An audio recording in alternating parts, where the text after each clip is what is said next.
Next on 9 News, the investigation continues into the deadly train derailment in Pueblo. Officials say drivers won't be able to use I-25 anytime soon.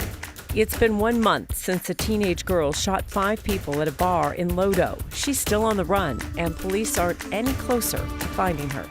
And a landmark decision from the Colorado Supreme Court regarding using Google data as evidence in a deadly arson case. 4 o'clock at 9 News starts now.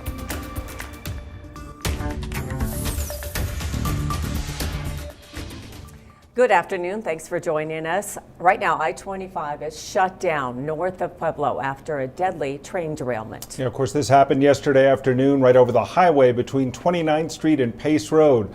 One person, a truck driver, passing below the train died. In the last 15 minutes, the Pueblo County coroner has identified the truck driver as 60-year-old La Follette Henderson from California. Here's what we do know. The State Patrol says that at least 12 cars derailed. It was a BNSF train that was hauling the coal. As the train derailed, the bridge collapsed, sending debris and coal down to the highway below, killing the driver of the semi-truck. While CSP believes it was just coal in the train cars, hazmat crews investigated just in case, since there were other vehicles involved as well. Knowing that the commercial vehicle was involved, that's something that they will assess once they're able to gain access to that, just to look at the diesel and anything else that may be contained within the semi that's underneath of the derailed cars. Governor Jared Polis issued a statement in the last hour promising to reopen I-25 as soon as possible.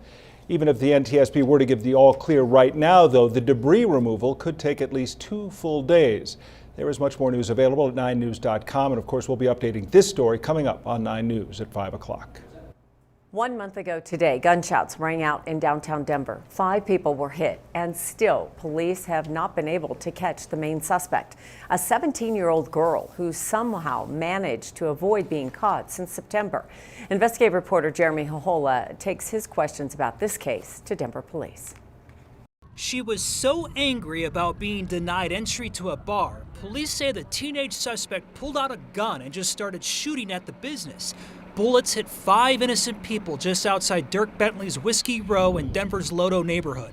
All survived. And since that night, 1 month later, the 17-year-old girl identified as Kiana Rosenberg has avoided capture.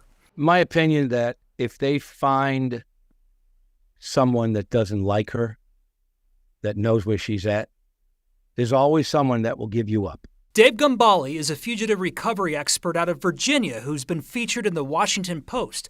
For 25 years, he's operated a bail bonding company which involves daily tracking of fugitives. We spoke to him to get his perspective about how a young fugitive can remain on the run for weeks. She has to have someone helping her out. Either her people that are close to her as friends or family. Extensive efforts have been made by our fugitive team in an effort to try to locate her. But so far, those extensive efforts haven't captured Rosenberg, who's expected to face 8 counts of criminal attempt to commit first-degree murder. So at this point, DPD has no idea where she's at. Well, we have followed up on a number of leads. Again, it's a very active investigation. Because she hasn't been apprehended yet, I don't want to go into detail about what those efforts have been or the nature of those leads. But at this time, we're confident that she will be arrested for this warrant. So how is it that a 17-year-old girl can still remain elusive from DPD custody? Right, and I know that that's been it's been frustrating for the investigators who are attempting to locate her, but you know, they are continuing with that effort because we do want to take her into custody on this warrant. For now, there's a $2,000 Crime Stoppers reward for information. $2,000 though, I think it needs to be increased. I'm not saying anything disrespecting the police, sure, or the agencies there, but you put a big chunk of change out there, people are going to start singing. Jeremy Hohola, 9 News. A spokesperson for the bar said they are confident police will make an arrest and have the district attorney ready to prosecute her to the fullest extent of the law. The Colorado State Supreme Court today ruled that evidence from a reverse Google search can be used in a high-profile murder case where a family was killed. The decision was praised by DA Beth McCann. In 2020, 5 people died in a home in Green Valley Ranch. Investigators determined someone started that fire on purpose, but they couldn't figure out who. Denver police served a warrant to Google, seeking who had searched for that address. And then they identified Gavin Seymour as one of the suspects. His lawyers argued the Google evidence was a violation of his rights. Without a precedent, the Supreme Court ruled DPD acted in, quote, good faith and that evidence can be used. The decision can only be appealed to the United States Supreme Court.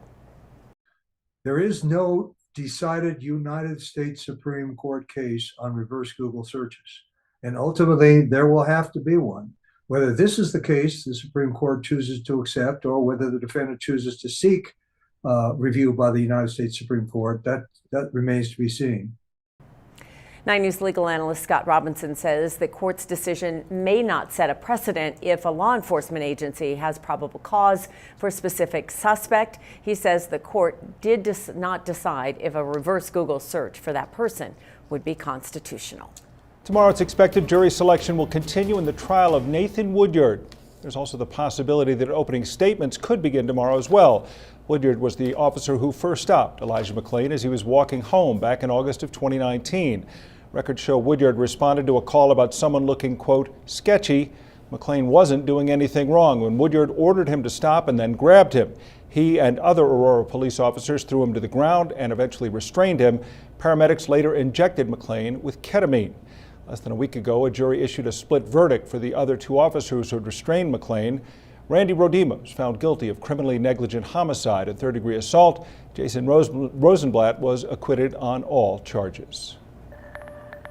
We're going to take a live look outside on this Monday afternoon. Again, not a cloud in the sky. Beautiful October day, Kathy. We are not complaining. And if anyone is, we don't know what's wrong with them. I haven't heard anyone complaining either. I know it's like, what month is it, right? Beautiful outside, spectacular. Yeah, it feels like summer, and tomorrow it will feel like summer with temperatures in the 80s ahead of an advancing cool front that we're tracking. It's dry, and when the winds increase, we'll be talking about fire danger across the state once again.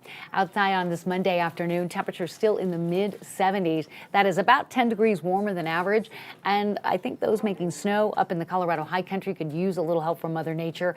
I don't know if that's going to happen this week, though. Even with this system coming in tomorrow night, there's not a lot of moisture. 74 in Denver so far, 77 in Lamar, 73 in Grand Junction. Pretty dry, humidity values running 15 to 25%. And then you get that wind increasing, and that's when things just really start to dry out so quickly. The front will be coming in tomorrow more as a wind shift than anything else, with a few high and mid-layer clouds. That California system will basically go up and over the top of this dominant ridge of high pressure for us. So no snow for the high country and not much rain for Denver, at least not in the next couple of days. But further down into the week and over the weekend, there is something else that we're tracking, and so that's something we'll be covering in Maine weather in just a bit. But in the meantime, the evening beautiful to be outdoors, mid-70s now, mid-60s after sunset. It's dry and comfortable. And again, coming up in just a few minutes, we'll talk about possible record high temperatures this week and when we see a return to rain and snow for the state. We have all that in the extended forecast. All right, Kathy, thanks. President Biden canceled his planned visit to Colorado today, citing national security meetings. The news comes as discussions are underway for a possible presidential visit to the Middle East. This after Israeli Prime Minister Benjamin Netanyahu extended an invitation to President Biden. However, yesterday the White House said that there are no new travel plans to announce at this time, with one official telling CNN that the president is focused on the war on Israel. The reason to stay home today, Phil, was really to make sure that he could stay focused on what's going on between Israel and Hamas. He will have national security meetings today. I don't have any travel to speak to or announce with respect to Israel. There was an invitation from the Prime Minister, but again, no travel to speak to right now. The president was originally scheduled to deliver remarks in Pueblo at CS Wind, which is the largest windmill manufacturing plant. Biden was expected to tout the $200 million expansion to the facility and the 850 jobs that were created as part of last year's Inflation Reduction Act. Local bookstore chain, the Tattered Cover, filed for Chapter 11 bankruptcy. The filing says Tattered Cover owes between $1 million and $10 million to hundreds of creditors. The company says it will attempt to reorganize and stay in business. The stores in Westminster, Colorado Springs are closing at the end of the week. The McGregor Square location is expected to close next Saturday. Loveland Sports and Entertainment Arena has a new name, just in time for its 20th birthday. What was the Budweiser Event Center is now named Blue Arena. Back in February, Blue Federal Credit Union announced it would be taking over the naming rights when the Budweiser contract with Larimer County expired. This now a new 10-year naming rights agreement. Blue Arena, home to the Colorado Eagles of the American Hockey League. It hosts concerts, graduations, as well as Larimer County's PRCA rodeo.